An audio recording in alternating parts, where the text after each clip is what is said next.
mark. There's the spot. The kick is up. And Stephen Hauschka is true. Seahawks 13-12 over the Cowboys. The Seahawks pull off the win in Jerry's World with a late field goal, as you just saw. A low-scoring affair, 13-12. Now, of course, Stephen A. had Seattle as his NFC Super Bowl pick. Skip, Dallas. Stephen A., how do you feel about your Super Bowl pick now? I'm not comfortable with them. I think the offense needs to get going a little bit more. I mean, you've got Jimmy Graham, you've got beast mode. We've seen the addition of Rawls, who's been impressive.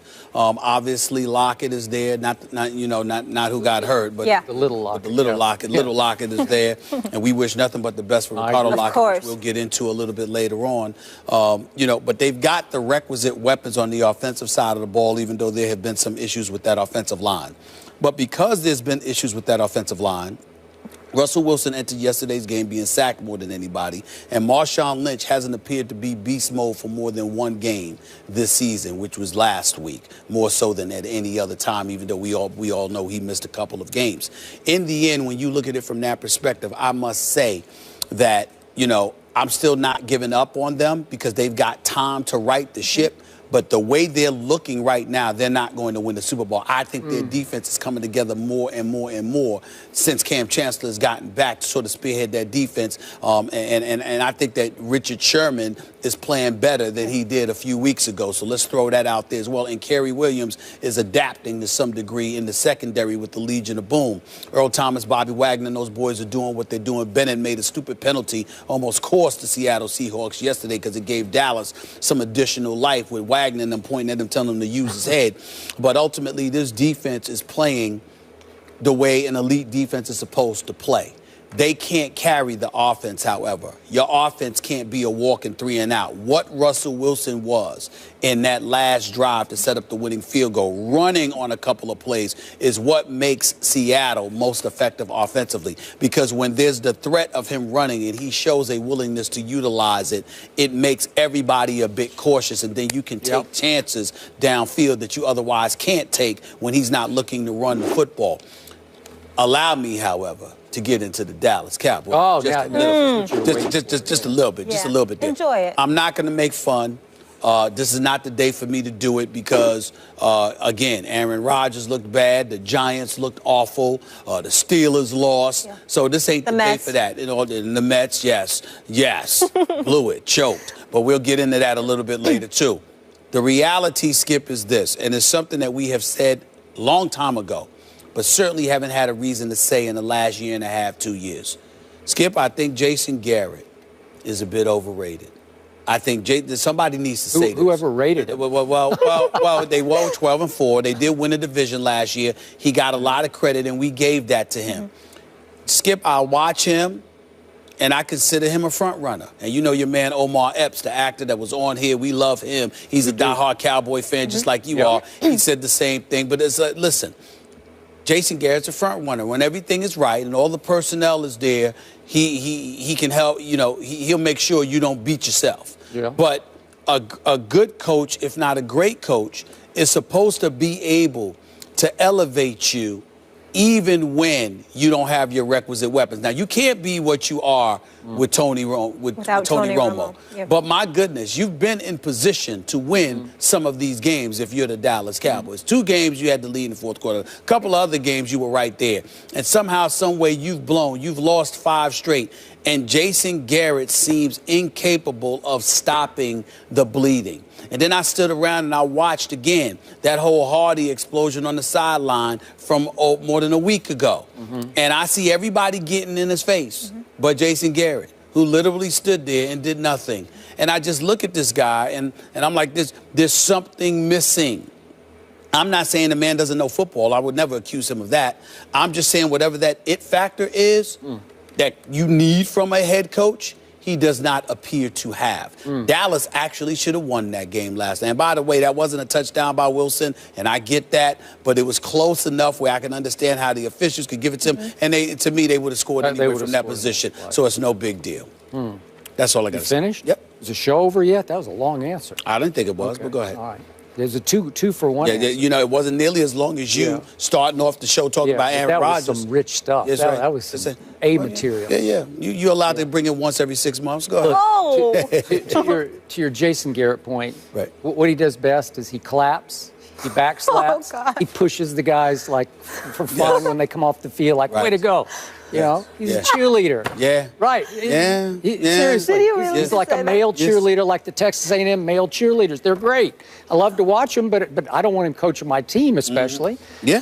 Okay. I can't knock you. Here's what's funny about what you just said. I am more up on your Seahawks than I am on my Cowboys. Where I liked them yesterday. I thought they were good. I thought when Russell Wilson needed to make some plays, he converted 3 straight big third downs. Not easy. And got him down in position to win the football game with a field goal. I admired that about him. And that defense, it's rounding back into form. You got to admit, it's formidable now, right? Yeah. Richard Sherman was really good. I would like to see Richard Sherman against a 100% healthy Des Bryant being thrown to by Tony Romo, but that's a whole other issue. Yeah. Maybe God help us, we'd see that somewhere down the, maybe in the postseason. But I'm about to give up on my postseason chances here because we have gone from the castle to the outhouse, have my Cowboys. I was trying to do it the other way around, but now we have gone to the outhouse. That's 5 straight losses. It's tearing my soul out, game after game. That was excruciating. I knew it was coming. I picked the Seahawks, and not once in that whole game did I ever really believe my Dallas Cowboys would win that game. And yet, they teased me, and they pulled me along, and I had to sit and wait all the way to the bitter end for another kick me in the stomach kind of a loss. My point is, in the end, and I tweeted this yesterday, and I'm not joking about this, Matt Castle made me miss Brandon Weeden. I laughed when I read that I'm on my timeline. I did laugh. But I'm serious. Yeah. I'm ready to say maybe we should have just stayed on the Weeden. Just stayed on the Weeden. Right. I don't know. Because Matt Castle was almost as bad as Mr. Rodgers was in the late game. He was. He threw for 97 yards. Aaron Rodgers, 77 yards. But still. It felt inept the whole day. It felt like we had no shot the whole day with Matt Castle, even though I know he tries to throw the ball down the field a lot more than Brandon Weeden did. It's like he's throwing a Nerf football. It's like he's throwing a baseball changeup where the arm motion is fast and the ball comes out with no velocity. I'm saying, what was that, a slip pitch? What was that? Because the ball just hangs in the air like a punt. I get why Buffalo said, you know what, we're going with Tyrod here. Because when we were up at the camp, I really thought, well, they'll just try to get Matt Castle to be a caretaker, game manager. But they said, no, he's pretty much washed up, and he looked washed up to me yesterday. My defense did hang in pretty well. I will give him that, except when it was time to make a play, they couldn't make the play. And finally, obviously, for the first time in 5 games, somebody forced a turnover. Way to go, Greg Hardy. Bats the ball up in the air, intercepts it. And then what happened? Greg Hardy let the 5'10" quarterback for the Seattle Seahawks tackle him, drop him like a big sack of potatoes, tackle him around. Look at this. He tackles Greg Hardy. Do you realize Super Bowl winning quarterback? Yeah, okay, this is it. He tackles him. Stephen A., he's going to score because beast mode's coming behind him, but I don't think he would have caught him. I just don't think he would have caught him. Sometimes. Okay. Why you treat Greg Hardy like he's a running back? Here's what I thought. You know why? At that moment, I wanted some of the special team players to run up to him and get in his face. You let the little quarterback, the shortest quarterback in football tackle you? First of all, that's what I wanted. First of all, this isn't basketball where he's a center and you're trying to defend him and block his shot. This is football. It doesn't matter what your height is when it comes to a tackle. Hey. You ever see them legs on Russell Wilson? He's not some little miniature small dude. No matter how big Greg Hardy. Let me tell you, he got massive legs, okay? That's number one. Number Greg Hardy not massive? Number two, Greg Hardy sat up there and tapped the ball and then came down and tried to run, but Russell Wilson was already practically at his legs. Number 3, he's a defensive tackle. He's not a stiff arm. Defensive end. Stiff arm. Again, run through him. Russell Wilson. That's ridiculous. Run through him. The fact is, Russell Wilson's relatively short. Look at his legs. What's he supposed to do? Cost him 4 points and effectively. Okay, I'll give it up to Russell Wilson. Right. I'll flip it around and do positive Russell. Right. He saved the game for the Seahawks. That's all. Because if Greg Hardy scores, that's +4 because obviously Matt Castle stalls and we have to kick the field goal. 4 points. It was huge in that game. So, well, let's also not forget this. Marshawn Lynch gets tackled out of bounds. You don't get tackled out of bounds. Dallas Billy they still had no shot. They had no shot. I never thought I had a shot. He gave them like an additional 40, 45 seconds, which wasn't smart on his part. Okay, you could have given him 3 minutes and 45 seconds, and Matt Castle could not have gotten the ball even in field goal position. So the point is, look, Dez came back. We both thought it was a little prematurely.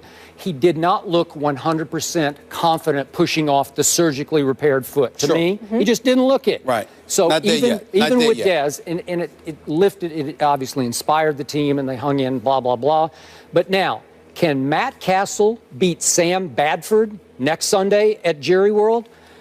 I don't know. I hope so, but I wouldn't bet a nickel on it right now. Depends what Eagles team shows up. Okay, but it's going to come down to that for my Cowboys. I would remind you, once again, we get back to Jason Garrett, because when Jason Garrett took over for the Cowboys, if you recall, Tony Romo was out and John Kitna was your quarterback. All right, Tony Romo's rating at that particular time wasn't bad. I know he wasn't bad. What I'm trying to say is that you went 5-3 without Romo before in the past. You had John Kitna. This time with Whedon, and let me say this to you. I think Brandon Whedon's getting a bad rap. I repeat. The Dallas Cowboys, think about it. You had the lead against the Atlanta Falcons. You were tied in overtime, and that was a defensive miscommunication. Okay. You know, Brandon Whedon. So would you put him back in next week? Yeah, would you go with him? Why not? What do you have to lose? Because, Matt Castle's not, again, like everything you just said, to gain. I would put Brandon Whedon back in there this week. Why not? Because I got to tell you, I thought he got a bad rap. I never thought that he should have been taken out. It just didn't matter whether he did or didn't, because it's the Cowboys. But the flip side to it is that if you're Brandon Whedon, it was not his fault that they lost those games. Yep. It was not his fault. All right. And he did throw a late touchdown pass at the Eagles. He threw an interception against Atlanta, but they had a lead at that time. Now, it sparked their comeback, but you still, even after they scored off of, once they intercepted them and then drove downfield, you still had a lead. So in the end, they were up 28-17 at halftime. And 21-7 prior to that. So the point is, Brandon Whedon put them in positions to win, and there were other factors that contributed to them losing. They should have never taken him out to begin with. That's the point. But he was playing not to lose instead of to win. Well, at least Matt Castle but when has Matt Castle ever played to win? I was. He'll throw it down the field. Brandon Whedon wouldn't throw it down the field to anybody. Maybe they weren't open. You have two quarterbacks. You have none. Bottom line, you need Romo back. That is correct. Seattle's starting to look a little bit like Seattle again. The Royals win their first championship in 30 years, but did the Mets give the title to Kansas City? We'll